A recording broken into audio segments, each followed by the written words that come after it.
Hey guys, it's Debbie Potts, and I am looking forward to this next guest on the show, Joe Friel. We are going to talk about updated version of the Triathlon Bible. If you are a triathlete, as well, I wouldn't say as old as I am, or doing triathlons as long as I have. I started back in 2001 doing my first Ironman, and 1995 doing dance skin triathlons, the sprint tries. And I remember this book early on. So this is a new version and came out. And this is definitely the world's most comprehensive training guide, the fifth edition. So we're going to dive in to Joe Friel's book, any changes. It is the ultimate guide for triathletes. If you don't know about it, you must get the book. And it's not just for triathletes. If you're a swimmer, cyclist, or runner, it goes into all those different sports, as well as how to figure out your zones, as I talk about as I do PNOE metabolic testing here in North San Diego. And we want to know how to measure. So we can't manage what we can't measure. So if we can figure out where our baseline is, doing a metabolic test or doing some of the formulas that are in this book, and really figure out what are your training zones. I know I use 5 zones. Joe's a little bit different, I think. And then talking about how you can manage your training stress. We used to say train hard, recover harder. How can you improve your recovery? And if you've been following my YouTube videos on epigenetics, looking at your genetic reports, figure out how best you should train based on your genetics and sport you're training for. Perhaps you're similar to me that I need more recovery.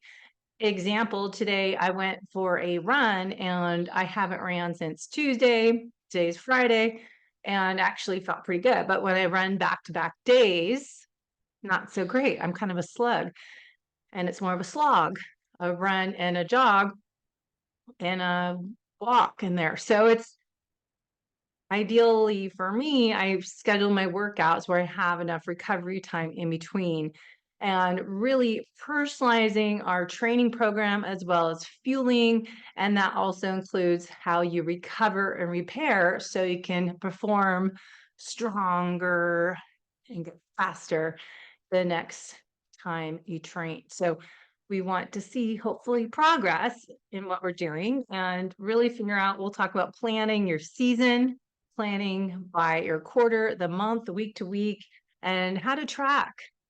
Should you use a Garmin watch, should you use Aura, should you use Whoop? You know, how are you measuring and tracking your progress? Everyone's different. But also, are you doing too much? I think a lot of times we use too many pieces of data and forget to just listen to our body. Intuition. How do I actually feel? And pay attention to yourself, to your own innate intelligence, to your intuition. I need to make adjustments today. This workout is not going as planned. I decided, say, to go for a walk instead of a run if I felt tired. Or maybe you start and you wait 15 minutes and you don't feel better, and then you turn around on your bike or you run. Or maybe you do a swim workout and the send offs feel a little too hard today. Maybe you need to just do a recovery workout. So I think we need to track, measure heart rate variability, measure your sleep scores, but also check in, take inventory, see how you feel. And I think we forget about that. We're relying on all this external gadgets, which actually estimate, getting my sleep scores from my finger or, the back of a wrist watch may not be as accurate as if someone put electrodes on my head and measured what's going on sleeping is going to be a little different, as well as wearing a chest strap, getting true heart rate variability score. So we'll talk to Joe Friel about that, as well as what to do as an aging athlete. I keep talking about as I turn 50, I want to get stronger. I want to get faster. I need more power. And that involves getting more strength, building more muscle, and focusing on less chronic cardio, so to speak, and more time lifting heavy things and short, intense interval trainings. That's what my body needs. I know I lack, and I feel I lack fast twitch muscle fibers. So I need more speed work. And that's where I struggle. And so you need to identify your area of opportunity and work on that instead of that definition of insanity is doing the same program, the same routine over and over again, expecting different results. So I think it's important to personalize our program. You might be getting your programs off Training Peaks, generating just a basic program, a template, and then be sure to make adjustments with that. So what we'll look at is some information Joe Friel has on his website, joefrieltraining.com, a quick guide to setting heart rate zones. So he has some links on his website I'll put in the show notes. How to figure out your training zones. If you can't come see me in North San Diego, I'm doing metabolic testing in Solana Beach and Del Mar area, so North San Diego. So he has some training zones, but see at this zone 5, he has broken up into A, B, and C. Remember, your run zones are going to be different than your bike zones. So when we do your metabolic test, we want to make sure we do a bike and a run test. So we'll talk about that, talk about lactate threshold testing. So LTHR is what he looks at. So we'll figure out what that is. Keep in mind also that if we do metabolic testing, this is example from Pnoe, obviously a Greek company. If you look at any of the names of people that work for Pnoe, they're all P words, but this is a sample report. And when we do metabolic testing, you get this report back afterwards, but then I customize it to you. What have you been doing? What do you need more work on doing? And that's figure out where your scores are less than neutral. So I want to be good or excellent. And those areas we score neutral, limitation, or severe limitation, we want to identify those, figure out why and how to improve that. So you bring all these levels up together because your body works as a whole, holistic approach, that we want all these systems working together. So your heart, lungs, and cells. So we can get this report, identify where we need to work on your weak link, and figure out your training history, nutrition history. But then what is lower? So for example, metabolic fitness. How do you improve that? So we can identify what you're not doing enough of and maybe restructure your training program and figure out what that is. So we go through figuring out your fat burning efficiency, which is your RER score from your resting test and during our exercise test. And then we can figure out your breathing analysis, cognition while you're at exercise. So we can get all this information, and this is a resting test I'm showing you, but we can get what is your calories a day at rest without exercise, and then what is your need for exercise days, and then figure out your macros. So that is a resting metabolic rate report. I was thinking I was pulling up the other one, but we want to get that data and help figure out what's best for you. So the active metabolic rate will help us identify your training zones. And then we can figure out, all right, let's see what you need to do to improve your performance, or is it fat loss? So the metabolic test, we're going to get aerobic health, cardiovascular system measured. We're going to look at your high intensity, your performance when you're at those high zones. And then we're going to measure how well do you lower back down into that zone 1 after we hit your VO2 peak. How well do you burn fat during the test as we look at, your resting metabolic rate? How well do you burn fat at rest? Do we need to improve that? And then how do you burn fat at different intensity levels as you're doing the training? So from this, we can figure out your areas of opportunity during exercise as well as at the rest, figure out some nutrition, exercise, lifestyle habits, what you could do. So we'll individualize that program for you and then figure out personalization of which nutrition habits you could adjust and course correct. Again, it's experiment and you are the expert of yourself. So we'll figure that out. And then we can identify the 5 training zones. So we'll go back and talk to Joe Friel in a moment. Looking at his chart, you can see setting the heart rate zones. If you can do a test, that's a real time what we're looking at. So let's bring on Joe and we'll learn more about what he says, how to find these 5 zones, where we should train in, how do we improve these areas, and how do we fuel for that. So interesting to hear what he has to say. So let's bring on Joe and see what you can learn. Pick up his book, The Training Bible. Okay, guys, I've got the master, Joe Friel, talk about the new edition of the Training Bible, the most comprehensive training guide. And I'm so excited. You talked to us at the San Diego Tri Club a few months ago, and I tracked Joe down and got a hold of him. So I'm excited to have him on our podcast today. Thank you, Joe. Well, thank you, Debbie. I'm happy to be here and looking forward to it.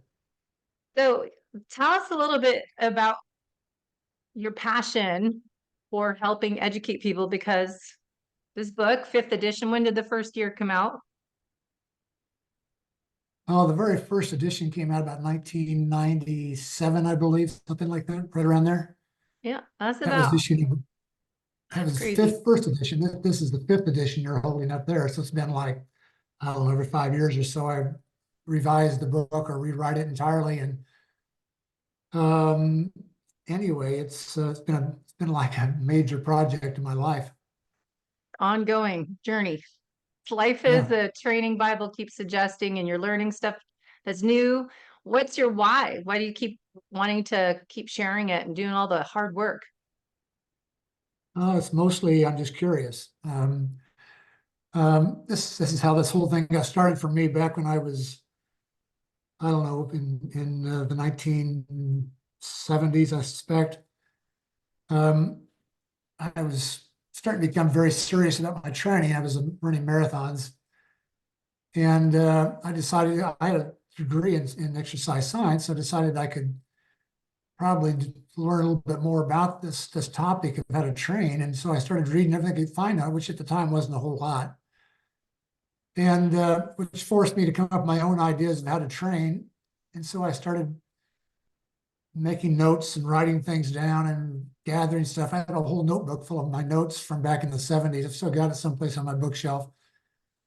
And it's just random thoughts and things I've read and questions I have and all kinds of stuff. And so over the years, I simply just kept trying to refine my own training. And then finally, it was about 1980, I opened a running store in Colorado. In fact, it was probably about the 5th running store in the US, because back in those days, if you wanted to buy running equipment, running shoes or whatever, you went to a general sporting goods store where they sold basketballs and helmets and all kinds of stuff for other sports. And they would sell you running shoes, and they knew absolutely nothing about running shoes. So I decided I would open a running store in this little bitty town I was in, and just start promoting how to train along at the same time. And so I just had a string of people coming in the door all day long asking me how to prepare for a 5K or a 10K. And 3 years later, I did my first triathlon and fell in love with the sport and decided to make my shop into a triathlon store. So I bought the bike store next door, took out the wall between, and had probably the very first triathlon store in the world, 1983. The world was not ready for a triathlon store in 1983, I discovered. But nevertheless, it was fun, and so I did it. And I lost a lot of money, but long term, it's probably the best thing I ever did. And so that started bringing triathletes in the front door. And because I was selling bikes, I started getting cyclists in the front door. And so I started doing bike races. I was doing running races, triathlons, and bike races, and I enjoyed all of it. And eventually, I was asked to write a book, and that's a long story. Also, I turned them down at first, and then like 2 years later, changed my mind. And so I wound up writing the Cyclist Training Bible, and then after that, the Triathletes Training Bible.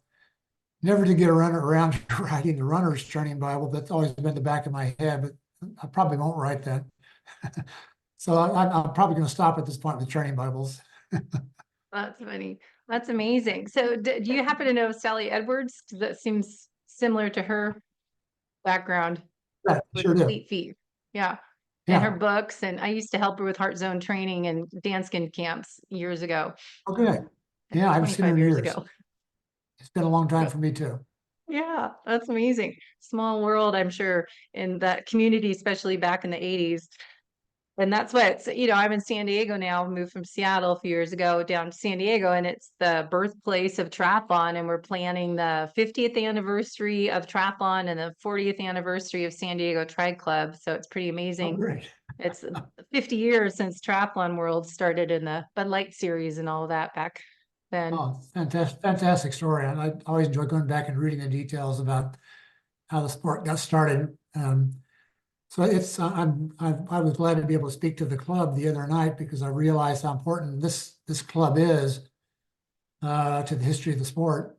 And so it's Mhm. always fun for me to talk with people like that who have been around, who are associated with what's been around for a long, long time. Well, yeah, Great. especially Bob Babbitt, is down here Oh and the yeah, history of it. It's great. Yeah, yeah, this is amazing. You can be a part of that and share that journey with everyone, your journey. So let's dive into the book. What are some of the, to start off, big changes you found from the, you know, fourth to fifth edition, even from the first edition to the fifth edition? yeah. Basically, I've rewritten the book from the first edition. It's not the same book at all anymore. The only thing I kept is I kept the table of contents. I thought that was well designed, but then I just changed everything about the contents when I went on to write the book. And the biggest change, I suppose, is I changed intensity zones. That's by far the biggest.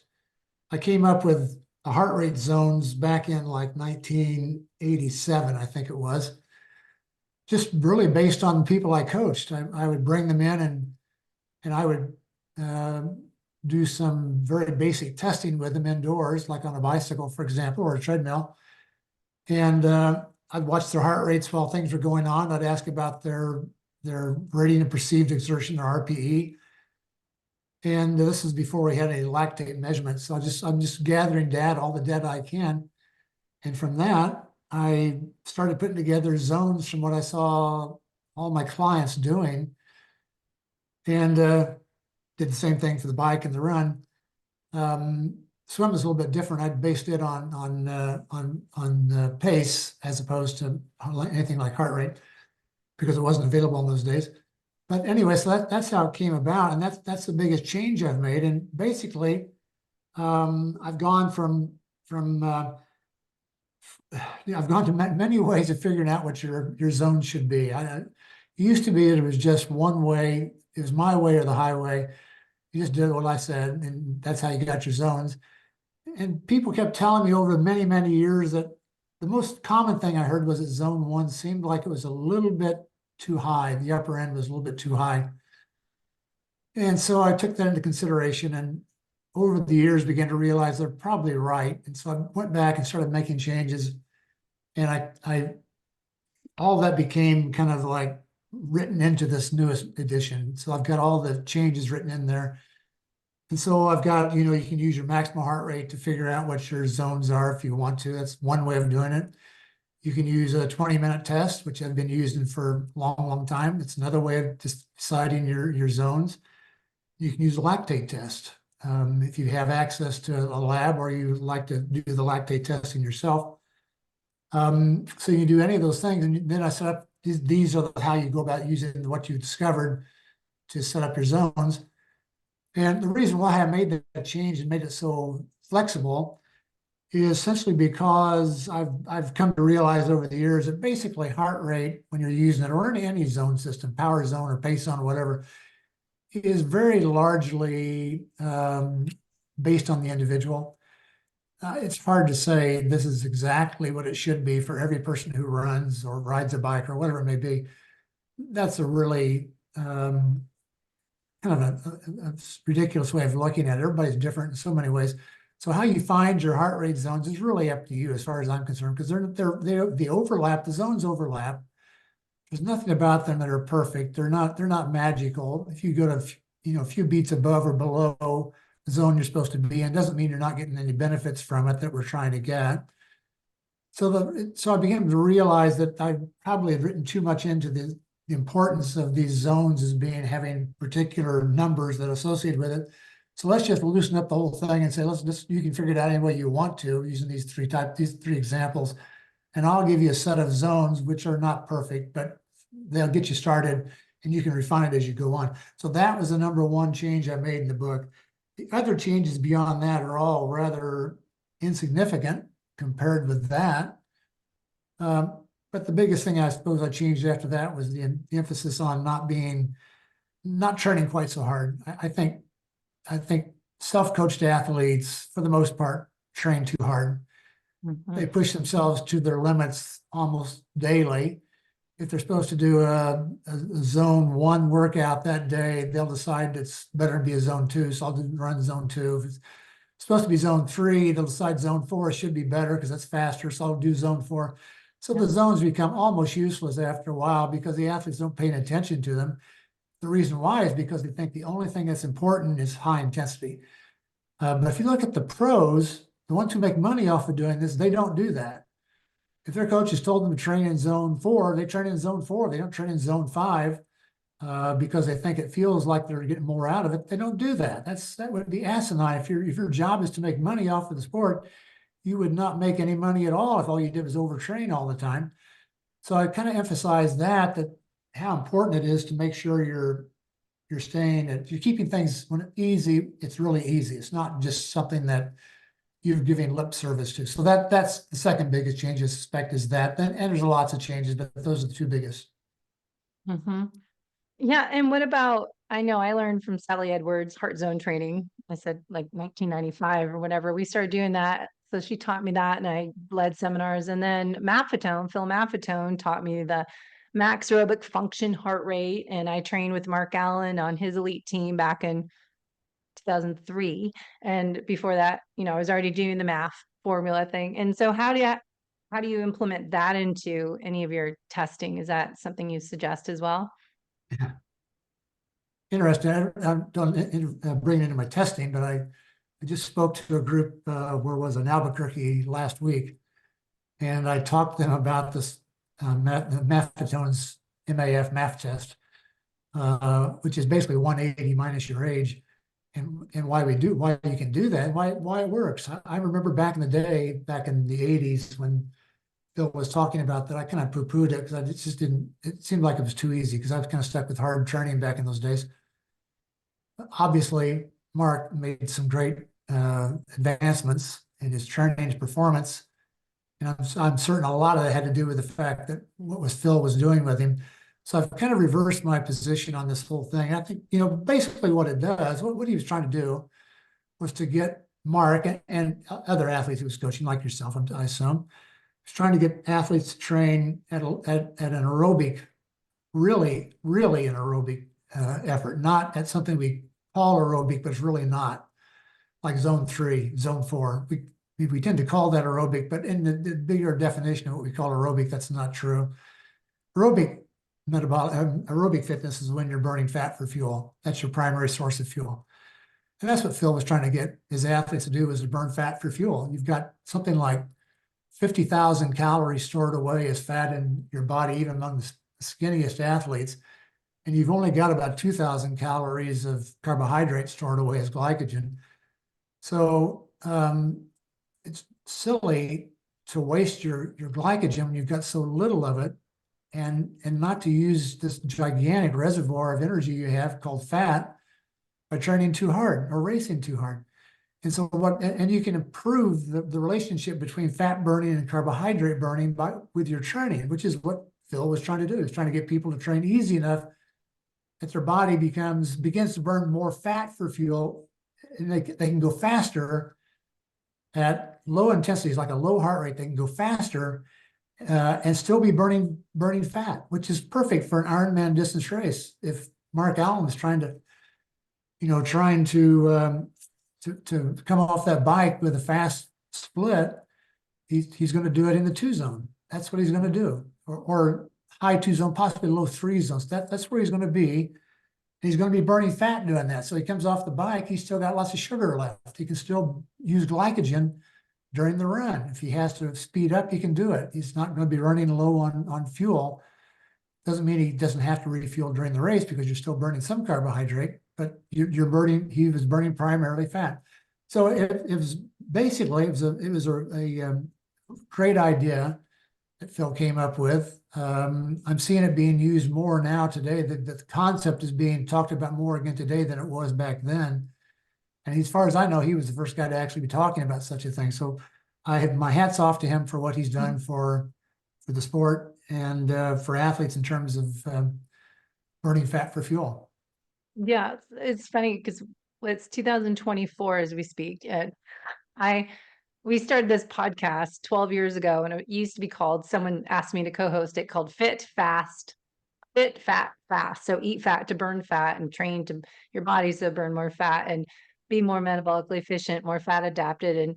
And not many people really were familiar with that. And I did New Leaf metabolic testing back in 2005. So we were doing the metabolic cart and figuring out where people burn the most fat. But fast forward to the past couple of years, zone 2 seems to be this big thing because of, I always say, Dr. Peter Attia is really brought it up into training, and other leading podcast doctor influencers that really have gotten this mainstream people to realize, oh, I need zone 2 and I need HIIT training. And so the big buzzword last couple years, I think, is that zone 2, which I don't think people fully understand it that aren't in our endurance world, where we've been talking about this for 30 years.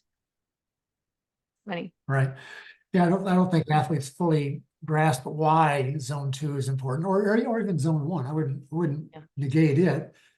Basically, low intensity training is good for burning fat. And the faster you can get at while you're burning fat, the faster you race, especially long distance. That's, Ironman, half Ironman. If you're excellent at burning fat, that's a huge advantage you have already just by the fact you're burning fat. You don't get faster by going out and doing one zone higher than what you're supposed to be doing that day. Going from zone 2 to zone 3 or zone 3 to zone 4.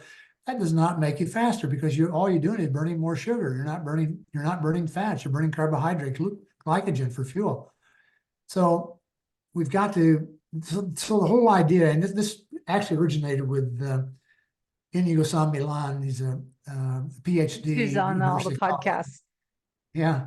He's the one that influenced, I believe, Attia also, and many, many others. I've known Inigo since he was a college student. He went to school with my son, college back in the 1980s. And so I've known he was a really good cyclist and very smart guy. And I've learned a lot from him also over the years. But I think it really kind of originated with him. In fact, he was telling me a story the other day that he had gone to Italy to speak at a conference, and he was in a taxi going to the conference, got to talking to the driver, found out the driver was a cyclist, and started talking about cycling, and the driver said, "What do you think about this zone 2 stuff?" And so Inigo got to talk to he's at the heart of the issue by asking that question of Inigo. So Inigo is telling this cab driver who has absolutely no idea who this guy is he's talking to about the importance of zone 2. So it's become like worldwide, just not too long a period of time, like the last year, 18 months, something like that. It's become like really well known. So anyway, it's a very interesting topic, and it's something that athletes need to pay attention to, is training in low intensities, not just high intensities all the time. Can we just pause for a second? Let's look at, I should backtrack, you do 5 zones, but you break the zone 5 into A, B, and C pretty much. Let's just kind of overview of the training zones and what fuel source is used and when we would use that zone for training. Yeah, zone 1 is basically the fat burning zone. Most athletes are already able to operate in zone 1, burning fat, but not all. There are some athletes who still are burning primarily carbohydrate even when they're in zone 1 because they're in such poor condition, which is not unusual. You can go out on the street, you can find any person you want walking down the sidewalk, and if you test them, you find out they're probably burning sugar just walking down the sidewalk. Because we're so poor at aerobic fitness in this country, but a little bit different with athletes. So that's zone one. It's so you can, if you want to really burn fat, get in zone one. That's going to burn fat.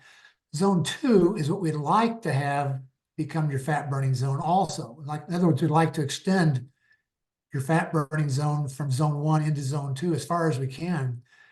I'm writing a book right now where I just drew up a chart on that particular topic. In fact, I'm looking at the chart right now. I got just hand drawn it over to my left side on my desk, where I'm drawing what zone one, zone two, zone three, zone four, zone five, and what's happening with fat versus carbohydrate burning in each of those zones. And there's one particular part, and when you start like in zone one, fat burning is very high. Carbohydrate burning is very low.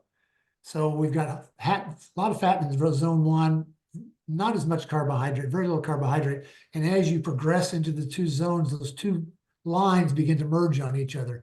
Someplace usually in the two zone, hopefully for the athlete, those lines cross.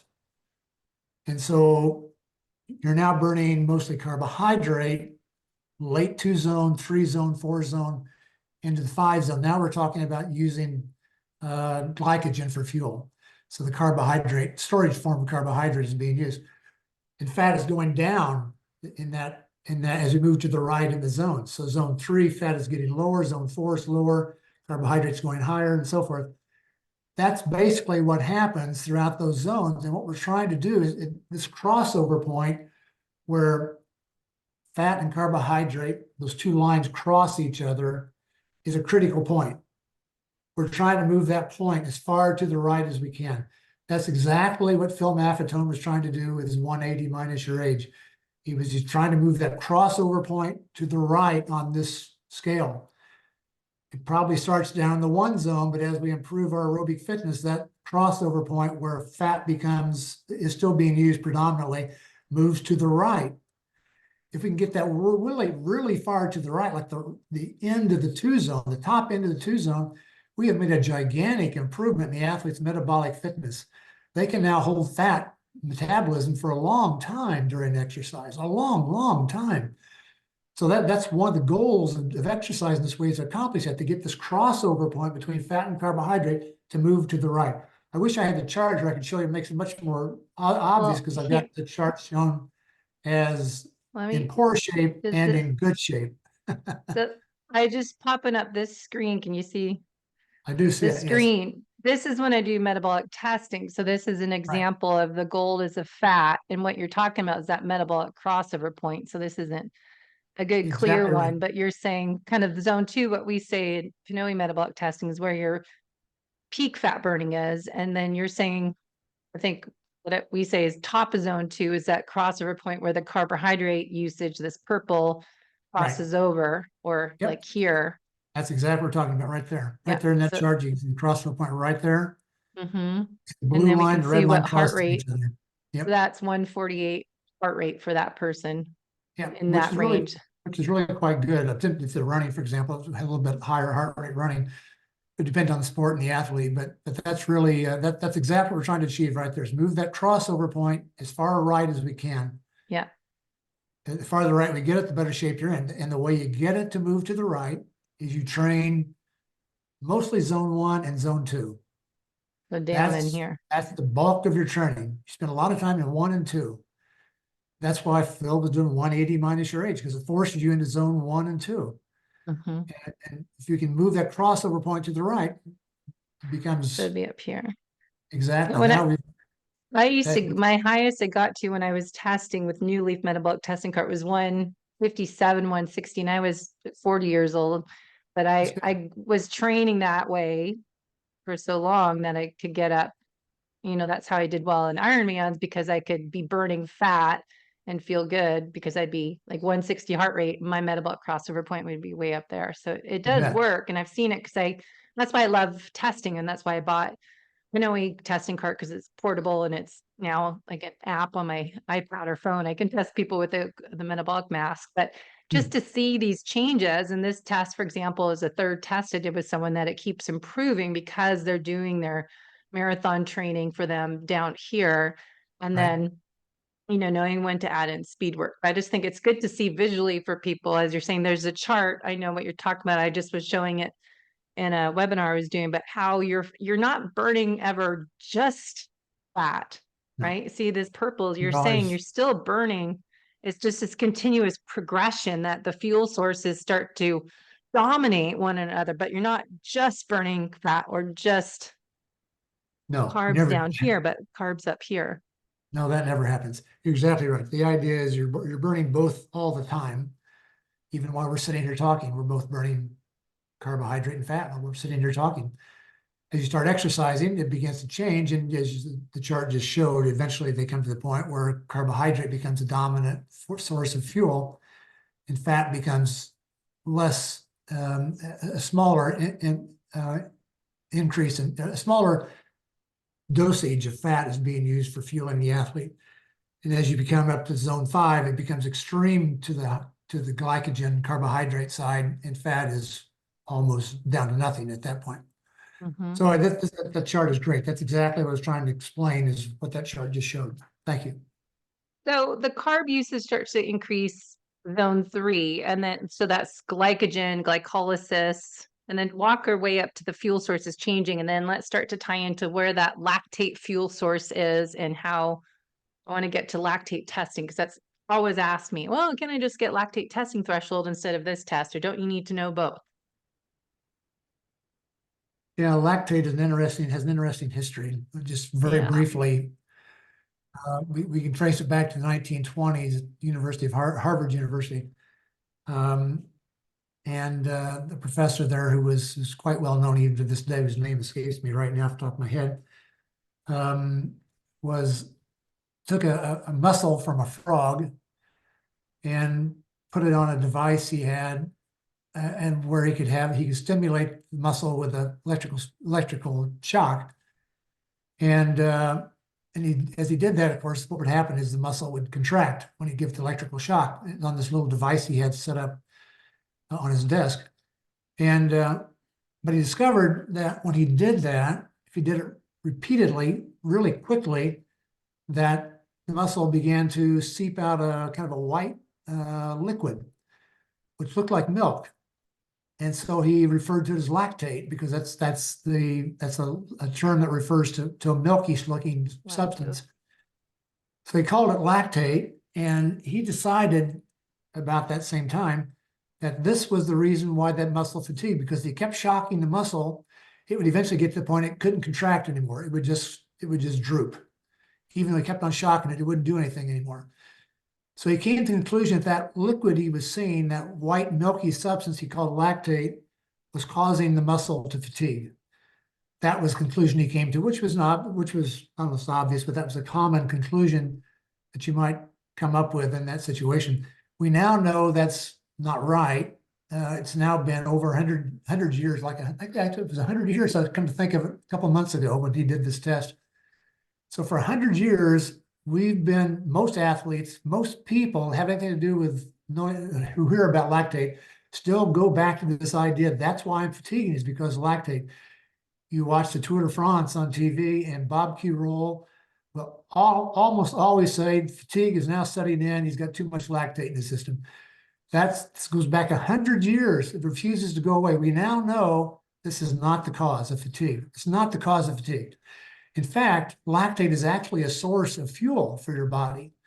Lactate, I won't go into details on this, but lactate is taken up into the muscle and reconverted into a source of fuel, which helps to drive the muscle. So it's not your enemy, it's actually your friend. You're not sore the next day because of lactate. You're not fatiguing because of lactate. All these things we think we know are wrong about lactate. However, the one thing we do know about it that's true is it's a good predictor of what's going on with your body. It's a good predictor of something that's happening in your body that is very useful in trying to determine how hard the athlete is working. It's just lactate analysis. As we're talking right now, we're both producing lactate. It's very low, less than 1 probably, or less than 1 millimoles per liter. So it's a very small amount. But as we start exercising, that lactate begins to increase. At some point, it begins to increase rather rapidly as our intensity increases. That point where it begins to increase is about 2 millimoles per liter, roughly right around there. It may vary a little bit with the individual. So around that point, we start breathing hard. We start feeling the sensation of fatigue, not because lactate is causing this, but because it's like a marker. It's like something that's telling us what's going on with our body. And it's just something we can easily draw out of the blood and measure. So it becomes a one way of determining your zones. You could say if you're 2 millimoles of lactate, you're probably around the top of your 2 zone. And so everything below that 2 millimoles is zone 1 and zone 2. And everything above it is zones 3, 4, and 5. And then we can take it up even higher, and we can look at it at higher levels. And what the research tends to say is when we get to about 4 millimoles, you're going what we've typically in the past referred to as anaerobic, which is not a very good word, but it kind of everybody seems to understand that word. So you start breathing really hard. You can't talk anymore. You're very focused on just getting breath in as opposed to anything else.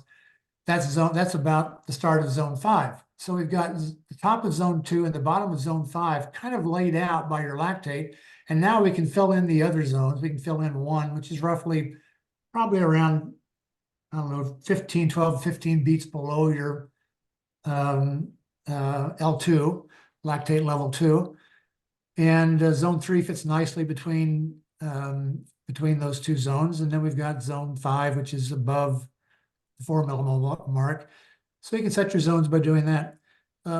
I really don't recommend people go out and buy lactate devices just to find this out, unless you're really into science and you're really a detail-oriented person. I really wouldn't mess with it. I'd go to a lab and have them do it. If you really want to find out, you don't have to do this at all, by the way.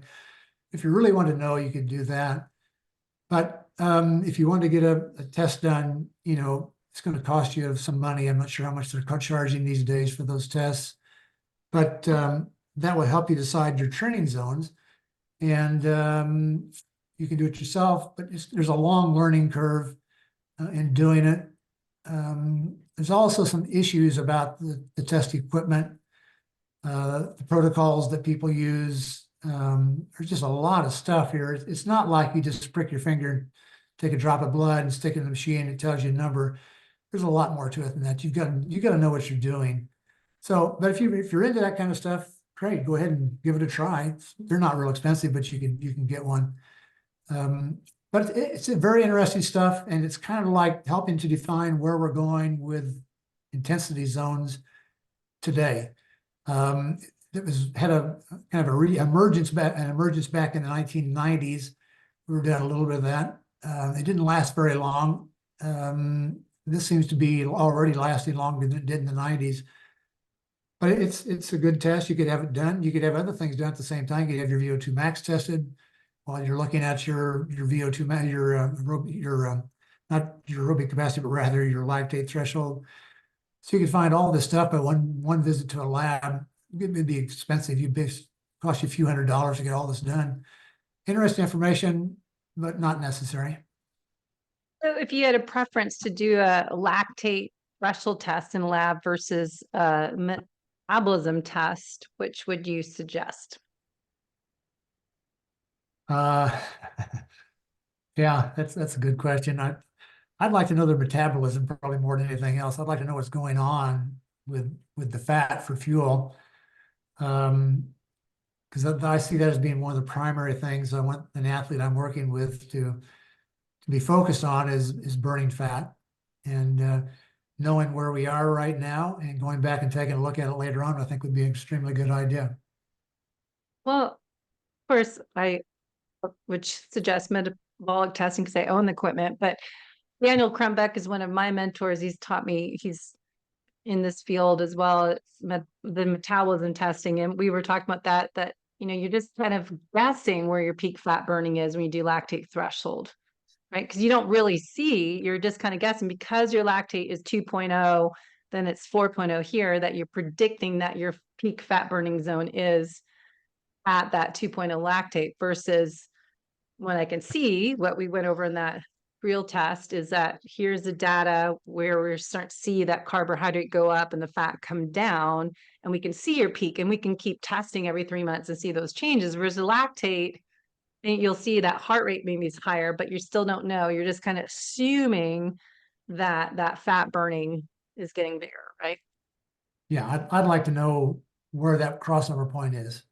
And I'd like to be able to find that out fairly frequently, not like daily or even weekly, but fairly frequently, every few weeks, 6 weeks, 8 weeks, something like that. I'd like to know where that crossover point is, because that's, if I'm working with an athlete, that's one of the main things I'm trying to accomplish, is get to that point where the crossover between fat and carbohydrates move to the right. And if I can find a way to measure that and know where we are, it gives me a lot of feedback on what we can be doing in training right now. Maybe we can now, maybe it's time to change and start changing our protocol, what we're doing for training. Perhaps we need to change that right now. And this is one way of finding out when we're at that point. So a couple of thoughts to throw in there. I think going back to the lactate testing device, I think part of that is Peter Attia and Rhonda Patrick and Huberman. They're all kind of talking about buy this device and test and find out yourself. But as you're saying, it's very confusing, and it's not just go prick a finger while you're in the middle of a workout, see where you are. There's protocols that we need to follow and standardize them so you can retest. Part two is that you get the test, figure out where to be, but how to train in those zones. A lot of people are just using their watches, and I find the chest strap is completely different heart rate on my watch versus just using the sensors, the back of a watch as Garmin, or heart rate on a Apple Watch, for example, right? What do you find with that?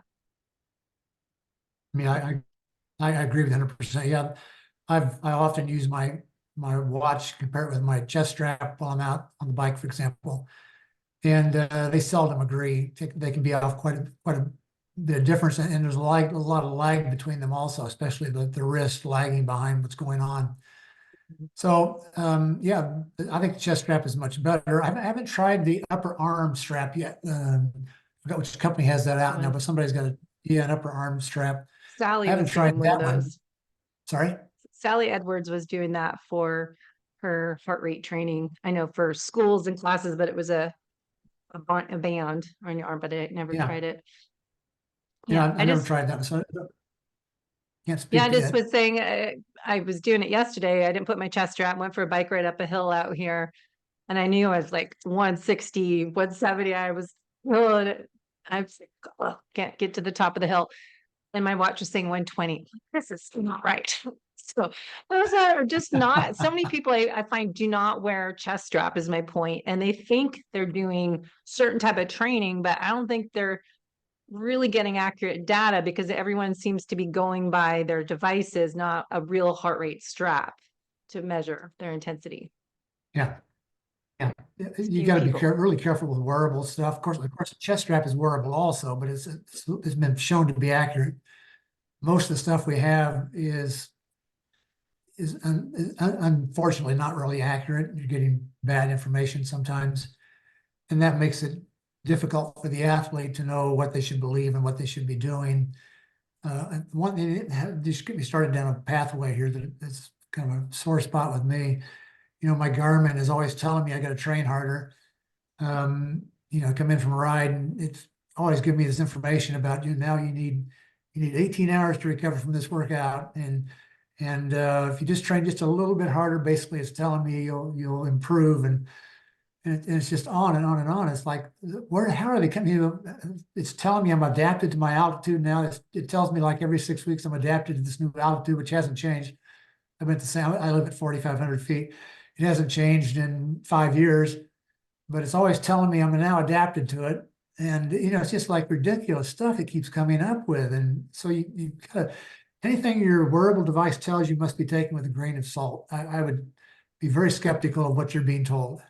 Thank you. Well, as I was waiting for you to come on the show, I was ready a little early before our time, and I was saying the same thing. So thank you. Because I said, these are just devices. They're not 100% accurate. To get my sleep score, I need to have electrodes on my head while I sleep. And to get my heart rate variability score, it's wearing a chest strap. So kind of leads me into the next section that we'll get to is rest and recovery. As I didn't say to you, you don't know my story, but I stopped racing in 2013. I got adrenal exhaustion, kind of led me to become a nutritional therapy practitioner and a FDN practitioner to help athletes avoid burnout and breakdown of their body systems that I can't race. My body won't go that hard and that fast any long distance stuff, but the train hard, recover harder, the training stress load, variability, overreaching, anything you want to share on the importance of rest and recovery and avoiding overreaching for athletes? Yeah. This is another gigantic topic. In 5 minutes, Um, just kidding. I don't I talk a lot about these sorts of things in my books about value of recovery, because athletes seem to think, I don't know how people come up with these ideas that they need to push themselves to their limits as often as they can, as much as they can, and then take as little recovery as they can, because that's how you become a good athlete, become faster, is by doing that. It's not the way you do it. In fact, I've coached many athletes over the years, and one of the first things I always ask them after about a month is, what are you seeing different about right now compared to what you were doing before, a month ago, before I started coaching you? The most common answer I get is, I'm training less, resting less, but I'm getting faster. And that's almost always what the athlete would tell me. And it's just simply because they kept themselves worn out all the time. They were always pushing their limits. And that's not the way you train for an event like this. It should be just exactly the opposite of that. You should be doing lots and lots and lots of easy training and just a little bit of very fast training, minuscule amount compared to your volume of high or low intensity training. So, that's a particular topic of interest for me, is that I spend a lot of my time talking with athletes about your training too hard. In fact, this is interesting. I was asked to write an article for a magazine here, I don't know, it's been 6 months ago. And so the editor wanted to know what my topic was going to be. So I wrote a paragraph, and it started out by saying, this is how the paragraph is going to start. And if I write the article, it's going to start off by saying you're training too hard. And it goes on, then the article will go on to explain why that's the case. Well, the editor wrote back to me and said, I'm wrong. So he's not going to publish my piece because he didn't want to report things that were false. So I lost which is not a big deal to me, lost the assignment to write an article for him. But that's just the way we think. Everybody thinks you've got to push it. It reminds me that in the 1950s, movies, there were a lot of movies, in the 1940s and 50s, there were a lot of movies about people trying to accomplish remarkable things, like the story of Jim Thorpe trying to become the best football player of all time back in the early 1900s, and so they made a movie about it, and how he pushed himself to his limits, and every day he was exhausted.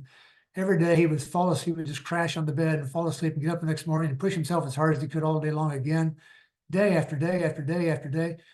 That was how we still see the world that way, unfortunately. That has been gone in reality among real athletes for decades, but mostly people still see it the same way. You've got to push yourself to your limit on a daily basis. Otherwise, you're not going to get any better.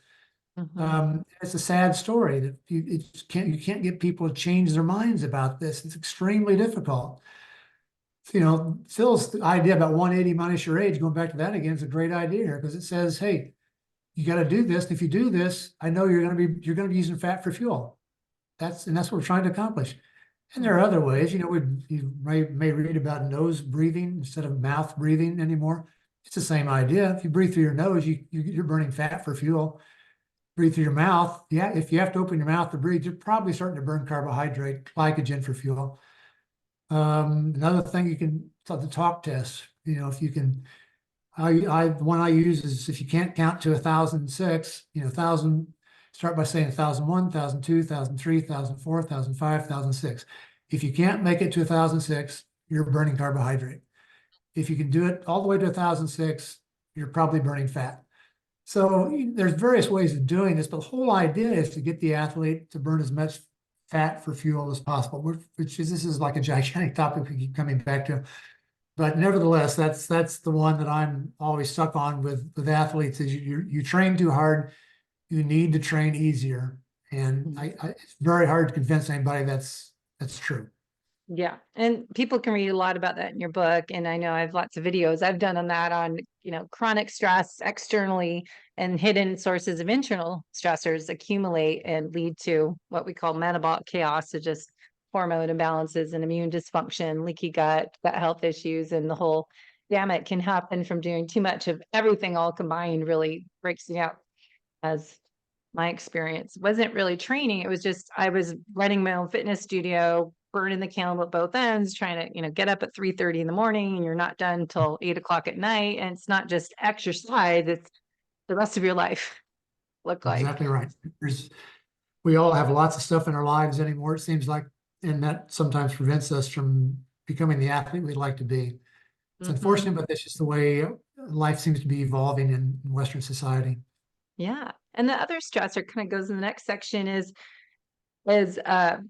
aging athletes, how we lose that, lack of speed, the power and the strength, and how I always say we need to embrace how we age, not complain about it that, oh, I'm getting older, I can't do this, can't do that, but how we need to adjust how we train as we age, as well as nutrition.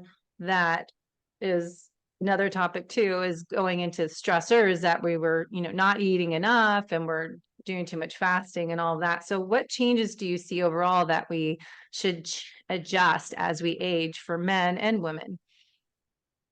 Yeah. Another huge topic. An hour Uh, topic there too, in 5 minutes.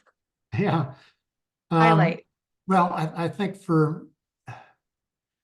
I just read a research study a few days ago that found that something like 50% of the food sold in grocery stores in the US is ultra processed food, potato chips, hot dogs, all the sugary products, all the stuff you find in the middle of the grocery store.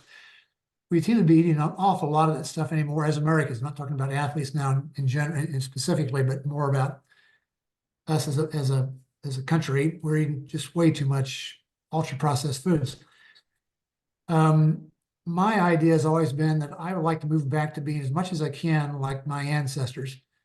They didn't have access to ultra processed food. That's something new. Your grandmother, maybe your great grandmother nowadays, it kind of depends, would not know what this is. If you pulled out this food and showed it to your great grandmother and she didn't know what it was, you probably shouldn't eat it. It's stuff that we're not supposed to be eating, and they make it that it's about the unhealthiest thing you could possibly eat, and it's 50% of what we eat in this country is the unhealthiest stuff you could possibly eat. What makes it unhealthy? Well, it's full of sugar. It's got no fiber. It's got flavors added to it because they've been shown to stimulate appetite and desire to eat. It's got all kinds of chemicals in it that are usually like 4, 5, 6 syllable words. The stuff is just awful, but people eat it. My design about my diet is to eat something that is really old, going back to the Stone Age. What did our ancestors eat? They were around for far longer than our grocery stores have been around. They've been around hundreds of thousands of years. They weren't eating ultra processed food by any means. They were eating fruits, vegetables, animal products, lean meats. And this was the stuff they ate. That's how we evolved. We evolved to eat those kinds of foods, not all the stuff with the sugar and all the flavors added into it and comes in a plastic package and so forth. We weren't designed to eat that. That not only makes you old, it actually makes you less fit. You're going to become fatter and less fit by eating this stuff, this junk. And yet we're taught to eat this stuff, and it tastes so good, it's hard to resist, and it's cheap. How can you go wrong when it's cheap and you taste good? So No, we're in a real dilemma here in our society about this. Something like, I've forgotten the numbers now, like a third of Americans are diabetic. A third of Americans are diabetic. Amazing, just blows me away. And something like 50% are pre-diabetic. It's just amazing what we're doing to ourselves. And unfortunately, athleticism does not end that. It's a great step in the right direction, but it doesn't end that. We're still stuck with eating even athletes eating junk food because they think they can get away with it. They exercise, therefore they can eat junk. It's not the way it works. Your body doesn't work like that. Your body cannot overcome a terrible diet. No matter how much exercise you do, it's not gonna change, turn this around. You're going to age faster. You're going to have lots more problems as you get older. You know, things that Americans experience, like diabetes, like heart disease, like cancer. These are the sorts of things you're setting yourself up for by eating such a crappy diet. So I try to get back to where my ancestors were. You know, it's vegetables, fruits, lean animal products, foods that you can go out and pick off a tree or pull up out of the ground yourself and eat it. That's the stuff I like to try to eat, and I think it's good for you not only as an athlete but also as just a person. You'll be healthier and live longer and have fewer visits to your doctor's office if you do that. Yeah, for sure. And that's why I love testing. I do, look at functional lab testing, look at your insulin levels, your A1C, your just blood chemistry panel. And just because you're exercising doesn't mean you have the best health inside. So that's why I always say on this podcast, being fit and healthy Right. from the inside out, because you can see that for athletes who That's think, right. exercise is a bad diet. Yeah, you can't beat it by exercising more or faster or whatever it is you think is the solution. You can't do it. The only solution is to change your diet to something which is basic. You know, I'd like to write a book someday on the ancient athlete, what their lifestyle was like. The Paleolithic athlete, before the onset of farming and towns and communities and all this sort of stuff and grocery stores, what was life like? Because they're the optimal athlete. Their lifestyle was just optimal for being an athlete. They trained exactly as we should train today. They didn't do a lot of fat. They didn't go out and just run as hard as they could all the time. They went out and they ran very slowly, chasing an animal. Because what are we good at as humans? We're good at endurance.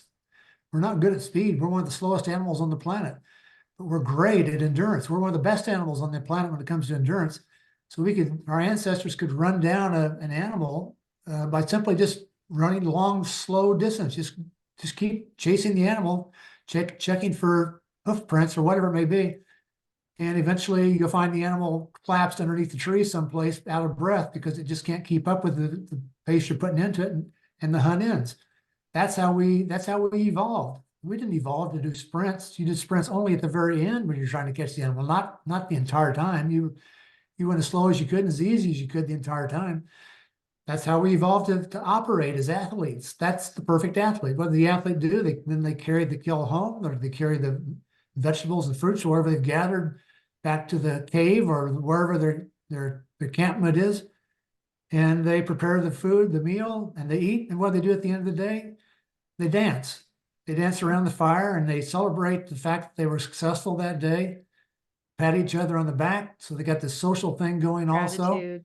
And they go to sleep for the night and they get up the next day and they do it all over again.